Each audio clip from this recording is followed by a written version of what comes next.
여러분, 밤이 되었을 때 어떻게 밤이 되었는가 무엇으로 알 수 있습니까? 깜깜한 것을 통해서 알 수 있을 것입니다. 혹은 기온이 떨어지는 것을 통해서도 밤이 되었구나 느낄 수 있을 것입니다. 그렇다면 영적으로 밤이 되었다는 것은 무엇으로 알 수 있을까요? 지금 내가 영적으로 밤이 되었고 잠이 들었다고 할 때 어떤 현상이 있을까요? 물론 여러 가지 증상들이 있겠지만 저는 말씀이라고 믿습니다. 어떻게?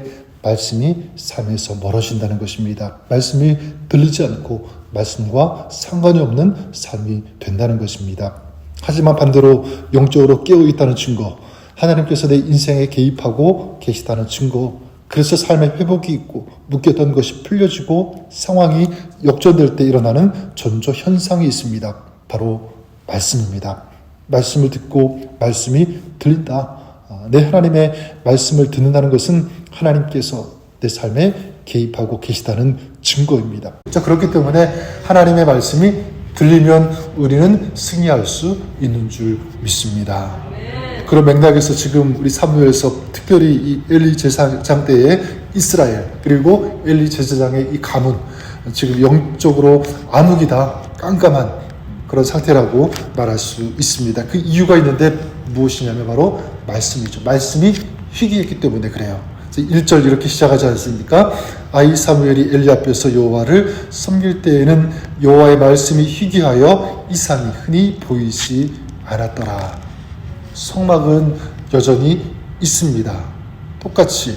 그리고 제사는 그대로 행해지고 있고요. 제사장은 그의 일을 하고 있는데 그런데 여호와의 말씀이 희귀했고 이상이 보이지 않았다. 이렇게 말씀하고 있습니다. 그 전에는 하나님의 말씀이 풍성했다는 그런 의미이기도 하겠죠. 그래서 그 말씀으로 비전을 보았다.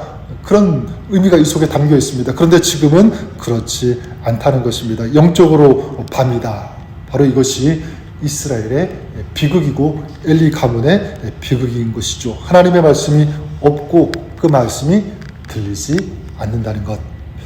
자, 이렇게 영적으로 깜깜한 암흑기에 하나님께서 한 사람을 찾으시죠. 누구냐면 바로 그 사람이 사무엘입니다. 4절에 여호와께서 사무엘을 부르시는지라, 하나님께서 3번씩이나 사무엘을 부르시는데 그때 이 사무엘이 그 음성이 마치 엘리 제사장이 부르는 줄 알고 그에게 달려가게 되죠.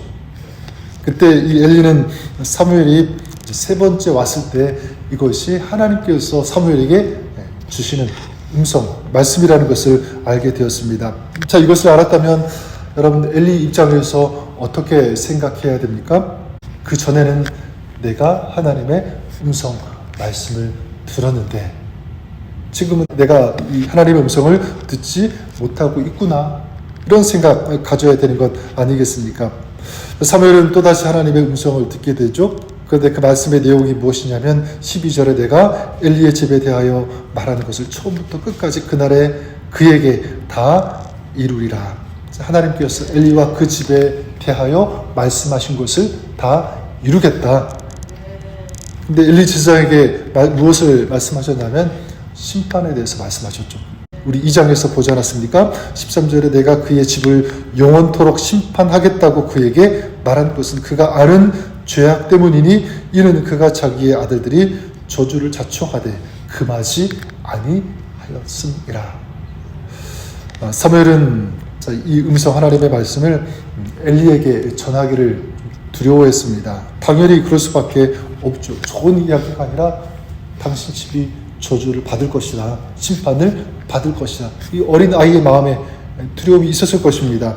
자, 그런데 엘리가 숨기지 말고 네가 받은 그 말씀을 나에게 다 얘기해라. 이렇게 얘기하자 할 수 없이 이 사무엘은 자기가 들은 하나님의 음성 말씀을 그대로 전하게 됩니다. 자, 그랬을 때 그 엘리의 태도가 어떻습니까? 18절에 보면 이는 여호와시니 선하신 대로 하실 것이니라. 이렇게 말합니다. 그걸 보면서 굉장히 좀 안타깝습니다. 자신에게도 말씀하시고 또 사무엘을 통해서도 컨펌하신 거잖아요. 그렇다면 어떻게 해야 됩니까? 지금이라도 돌이키고 그렇죠? 다시 깨어나서 일어서야 되는데 엘리는 그렇지 못합니다. 결국 이게 뭐냐면 영적으로 깊이 잠들어 있다는 그런 증거일 수 있겠죠. 그래서 저는 오늘 이 3장의 이야기를 통해서 우리가 알 수 있는 것이 있습니다. 그게 뭐냐면 영적인 이 암흑이 무엇인가, 내가 영적으로 어둡다는 것은 무엇으로 알 수 있는가. 처음에도 말씀드렸지만 다시 한번 이것을 생각해 보지 않을 수 없습니다. 무엇으로 영적으로 어둡다는 것이 증명이 되고 증거가 되는가? 바로 말씀. 우리에게 어떻게 적용이 됩니까? 만약 나에게 말씀이 없다면, 나에게 말씀에 대한 사모함이 없다면, 그리고 말씀을 듣고도 그 말씀을 나의 말씀으로 받고자 하는 그런 마음이 없고 그 말씀에 순종하지 않는다면 이것이 뭐냐면 영적으로 어둡다는 증거입니다. 이것이 3장에서 계속 이어지는 그런 내용이고요. 오늘 우리에게도 이어지는, 또 우리에게 주시는 하나님의 말씀이라고 할 수 있습니다. 저는 그런 의미에서 여러분들을 이렇게 축복하고 싶어요. 여러분들이 영적인 밤이 되지 않기를 바랍니다. 축복합니다. 영적으로 깨어있는 그런 성도의 삶을 오늘도 살아가시는 여러분 될 수 있기를 주님의 이름으로 축복합니다. 그렇게 영적으로 어둡지 않게 하기 위해서, 깨어있기 위해서 어떻게 해야 되는가? 어떤 사람이 영적으로 깨어있는 사람인가? 우리가 답을 알 수 있겠죠? 사무엘을 통해서 또 알 수가 있는데 19절에 사무엘이 사람의 여호와께서 그와 함께 계셔서 그의 말이 하나도 땅에 떨어지지 않게 하시니, 하나님께서 어떻게 하십니까? 사무엘에게 하신 그 말씀, 그리고 사무엘이 이 말한 것, 이것이 다 이루어지게 하셨다. 여기서 우리가 알 수 있는 것은 뭐냐면 사무엘이 말한 것 무엇이겠습니까? 하나님의 말씀이죠. 사무엘이 말했다는 것은 뭐냐면 하나님의 말씀을 들었다는 것입니다. 하나님의 말씀을 들었고, 그리고 그 말씀을 전했다. 그리고 그 말씀이 이루어진 것을 경험했다. 이것이 사무엘의 삶인 것입니다. 다시 말해서 사무엘의 삶은 하나님의 말씀과 계속 연결되어진 그런 삶, 말씀과 떨어지지 않은 그런 삶을 살았다라는 것을 알 수가 있습니다. 21절에도 이것을 확인하죠. 여호와께서 실로에서 다시 나타나시되 여호와께서 실로에서 여호와의 말씀으로 사무엘에게 자기를 나타내시니라. 하나님께서 사무엘에게 자기를 어떻게 나타내셨다고 말씀하고 있습니까? 말씀으로. 그렇죠? 자, 그렇다면 우리가 하나님을 만나고 하나님의 하나님 되심을 경험할 수 있는 최적의 방법이 있다면 무엇일까요? 저는 말씀이라고 믿습니다. 하나님을 만나는 것, 하나님을 경험하는 것, 하나님의 말씀이 들려지고 말씀이 깨달아지고 그 말씀을 삶으로, 그리고 그 말씀이 그 삶 속에서 이루어지는 것을 경험하는 삶, 그것이 바로 하나님을 만나고 있는, 하나님을 경험하고 있는 그런 삶인 줄 믿습니다. 저는 다시 한번 여러분들을 축복합니다. 저와 여러분, 우리가 영적으로 어두워지지 않고요, 영적으로 깨어 있을 수 있기를 바랍니다. 그러기 위해서 가장 필요한 것, 우리 아까도 기도했지만 하나님의 말씀이 있어야 된다. 말씀을 사모하고 말씀을 들어야 되는 줄 믿습니다. 그래서 저는 그런 의미에서 여러분들이 하나님의 말씀이 있고 하나님의 말씀을 들으시는 그런 여러분, 오늘 하루가 될 수 있기를 바랍니다.